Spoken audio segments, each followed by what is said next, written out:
नमस्कार। बहुत ही सुंदर सा प्यारा सा एक बहुत ही पुराना पारंपरिक सोहर है, एक बार जरूर सुनी जा। रिक्वेस्ट बा, सुने खातिर रिक्वेस्ट बा, एक बार सुन के देखिए जा कैसा लगा था। बहुत ही पुराना गाना है। के कारही अंगना झांझरी आता लहरा झहरा गर हो लाल के करा रानी आगर भासे ता मने मने हुला से ली चिते चिते बिहा से ली चिते चिते बिहा से ली कमना बाबा अंगना झांझरी आता हरा झहरा कर हो लाल कमना देव के रानी आगर भासे ता मने मने हुला से ली चिते चिते बिहा से ली लाल कमना मोरा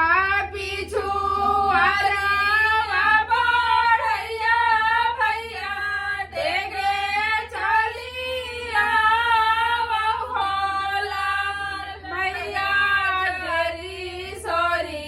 काटा ना झांझरी आता पलंग साला पलंग साला मोरा पिछु भैया डेगे चलिया हो लाल भैया लाले पाटे रंगा पाटी हटावता रे समा होरा चना रे समा होरा चना एक रे सुते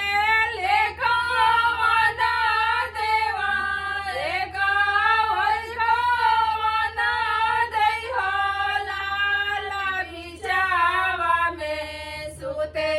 लाहोरी लावा देखता निकाला गे देखता निकाला गे हो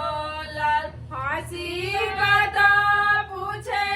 लिकावना दे अपना स्वामी जिस हो लाल स्वामी जी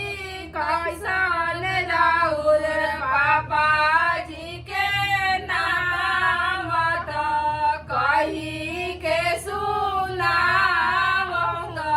कही के सुना हो लाल पापा जे हमारो पंडिता बता मम्मी पंडिताई नहीं हो लाल पाँचो भैया पढ़ल पंडिता बहिनिया पंडिताई नहीं बहिनिया पंडिताई नहीं हो लाल हंसी बात पूछे लेका मना देवा अपना धनिया जिसे हो लाल ए धनिया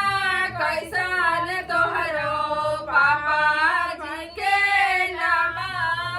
तो कही के सुना कही के सुना हो लाल पापा जे हमारो नेटुआ बता मम्मी नेटुआई नहीं हो लाल बाछो भैया ढोला की बाजा रे बहिनिया के नाचा रे बहिनिया के नाचा वे हो लाल। धन्यवाद। गाना अच्छा लगे तो वीडियो के लाइक करी जा, चैनल पर नया बनिए तो सब्सक्राइब करी जा और ज्यादा से ज्यादा वीडियो को शेयर करी जा।